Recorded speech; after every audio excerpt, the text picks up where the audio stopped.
Hello, dear students. Welcome you all in MK Commerce Pathshala. In the previous video, we have started to learn about insurance, and now in the video, we will going to cover up the various principles of insurance. So let's get started. We will overlook the principle of insurance again. In previous video we have covered some, but now we will revise from first. Principle of utmost good faith. अब देखो, पहला तो principal है ही, यहाँ पे जो insurance होता है इसका सबसे मेन जो वो पिलर होता है वो होता है गुड फेथ। मतलब एक दूसरे पे बहुत अच्छे से जो है वो भरोसा होना चाहिए, या फिर ये बोल सकते हैं कि इंश्योर्ड और इंश्योरर इन दोनों के बीच कोई भी बात छुपी नहीं होनी चाहिए। अब जैसे अगर इंश्योर्ड कोई चीज़ इंश्योरर से छुपाता है और वो चीज़ उस इंश्योरेंस के टर्म एंड कंडीशन में नहीं आ रही है, तो जो इंश्योर्ड है वो अपने इंश्योरेंस का लाभ नहीं उठा पाएगा, वो क्लेम ही नहीं कर पाएगा, वो जो इंश्योरेंस है वो कंपनसेट नहीं होगा। जैसे यहाँ पे एक एग्जांपल दिया था कि एक शंतनु नाम का व्यक्ति है, उसने इंश्योरेंस तो निकाला लेकिन उसने ये बात छुपाई कि उसकी कुछ दिनों पहले या लास्ट प्रीवियस हिस्ट्री में एक छोटी सी हार्ट सर्जरी हुई थी, और ये बात छुपाने के कारण उसके डेथ के बाद जो भी इंश्योरेंस पॉलिसी है वो बिल्कुल भी कंपनसेट उसके फैमिली मेम्बर्स नहीं कर पाए। क्यों? क्योंकि यहाँ पे ट्रांसपेरेंसी या अटमोस्ट गुड फेथ नहीं था। इसीलिए यहाँ पे यही बोला गया है कि जो भी इंफॉर्मेशन है वो करेक्ट एंड क्लियर होनी चाहिए, उसमें कुछ भी बनावटी या झूठी चीज़ नहीं होनी चाहिए, ना कंपनी की तरफ से ना जो इंश्योरेंस निकाल रहा है उसकी तरफ से। उसके बाद प्रिंसिपल ऑफ इंश्योरेबल इंटरेस्ट। अब देखो, यहाँ पे हमने दो चीज़ें देखी हैं। एक तो जो भी व्यक्ति है वो अपने लाइफ का और प्रॉपर्टी का इंश्योरेंस कर सकता है। दूसरा, बिजनेस जो है वो अपने बिजनेस का और बिजनेस में जो भी प्रॉपर्टी उसने लगाई है उसका इंश्योरेंस कर सकता है, उसे ही हम बोलेंगे इंश्योरेबल इंटरेस्ट। उसके बाद थर्ड हमने देखा था प्रिंसिपल ऑफ इंडिमिनिटी। अब इंडिमिनिटी का मतलब होता है अश्योरेंस या गारंटी जो इंश्योरेंस कंपनी अपने इंश्योर्ड को प्रोवाइड करती है। तो जैसे फॉर एग्ज़ाम्पल एक हमने कार ले ली, तो कार का हमने इंश्योरेंस, अब कार हमारी 7 लाख की है, हमने 5 लाख का इंश्योरेंस कार का कराया है, तो ये जो 5 लाख वाला इंश्योरेंस की गारंटी है वो पूरी की पूरी किसकी है? अगर हमारे कार को कुछ हो जाता है तो हमें 5 लाख की गारंटी ये इंश्योरेंस कंपनी दे रही है, उसे ही हम बोलेंगे इंडिमिनिटी। मतलब अगर हमारे कार को कुछ हो जाता है, चोरी हो जाती है या बाई चांस एक्सीडेंट हो जाता है तो कार ख़राब हो रही है, तो 5 लाख रुपए एनी हाउ हमें कंपनसेशन मिलेगा ही। क्यों? क्योंकि हमें उसका प्रॉमिस मिला है, अश्योरेंस मिला है, गारंटी मिली है, किसकी तरफ से? इंश्योरेंस कंपनी की तरफ से। उसके बाद प्रिंसिपल ऑफ सब्रोगेशन। अब यहाँ पे जो सब्रोगेशन है उसका मीनिंग ये है कि भैया एक बार आपने, अब देखो ये जो चीज़ है ये प्रॉपर्टी पे डिपेंड करेगी। हाँ, प्रॉपर्टी में अगर कोई लॉस हो रहा है, इन केस प्रॉपर्टी पे कोई लॉस हो रहा है और आपका कंपनसेशन आपको मिल रहा है, तो उस पर ये जो 4th पॉइंट है ये वो लागू होगा। मतलब देखो, जैसे आपने बाइक ले ली एक, वो बाइक आपकी चोरी चली गई, तो इंश्योरेंस कंपनी ने आपका जितना भी बाइक का पैसा है वो लौटा दिया। आपने सपोज 70,000 में बाइक ले ली थी, तो 70,000 इंश्योरेंस कंपनी ने आपके हाथ में दे दिए। लेकिन अब पुलिस में आपने कंप्लेंट लिखवाई थी, तो पुलिस को वो आपकी बाइक मिल गई, तो अब उस बाइक पे आपका बिल्कुल भी अधिकार नहीं रहेगा।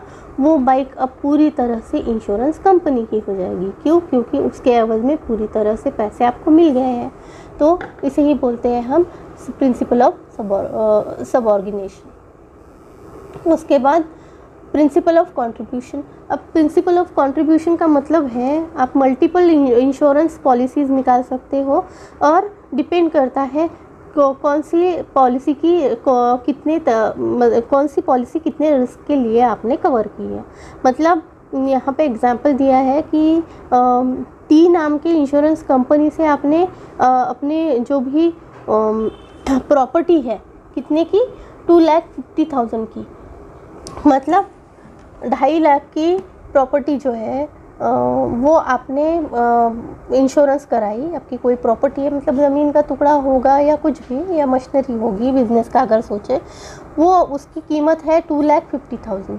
तो आपने टी नाम के इंश्योरेंस कंपनी से 2/5 अमाउंट की प्रॉपर्टी जो भी आपकी वैल्यू है उसका इंश्योरेंस निकाला, और आर इंश्योरेंस कंपनी से आपने 1,50,000 मतलब 3/5 वो प्रॉपर्टी की वैल्यू जो है उतना निकाला। तो इफ़ मिस साइलीज property is destroyed and the loss is worth ₹1,20,000। अब देखो यहाँ पे हो सकता है कि आपके ज़मीन का या मशीनरी सपोज़ उसको कुछ फॉल्ट आ गया, ख़राब हो गई, कुछ हो गया, और वो जो लॉस है वो हो गया आपका 1,20,000, 1,20,000 का लॉस हो गया।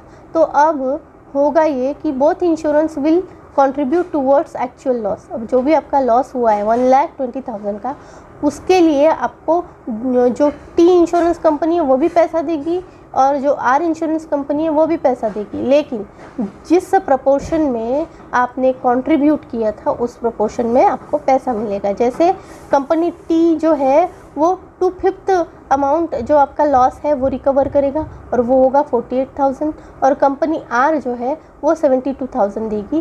क्यों? क्योंकि आपने 3/5 आपकी जितनी भी प्रॉपर्टी उसके 3/5 जो भी पोर्शन है उसको कवर किया हुआ था, तो इसे हम बोलेंगे कंट्रीब्यूशन। उसके बाद principle of mitigation of loss. Mitigation का मतलब होता है कम करना, या फिर तुम जैसे ये एक एग्जाम्पल के तौर पे अगर हम देखें तो मिस्टर जे नाम का कोई व्यक्ति है, उसके मरने के बाद उसके फैमिली को 50 लाख रुपए मिल गए।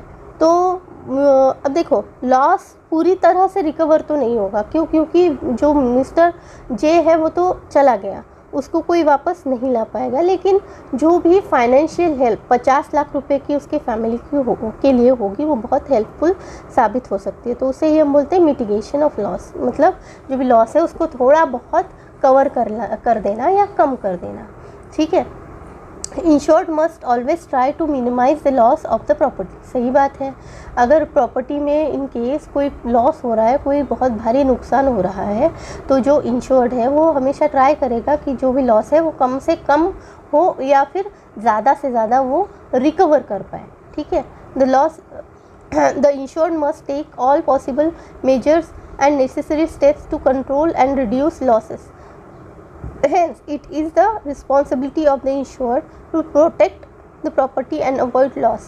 For example, a house of Mr. Jayant is on fire due to electric short circuit.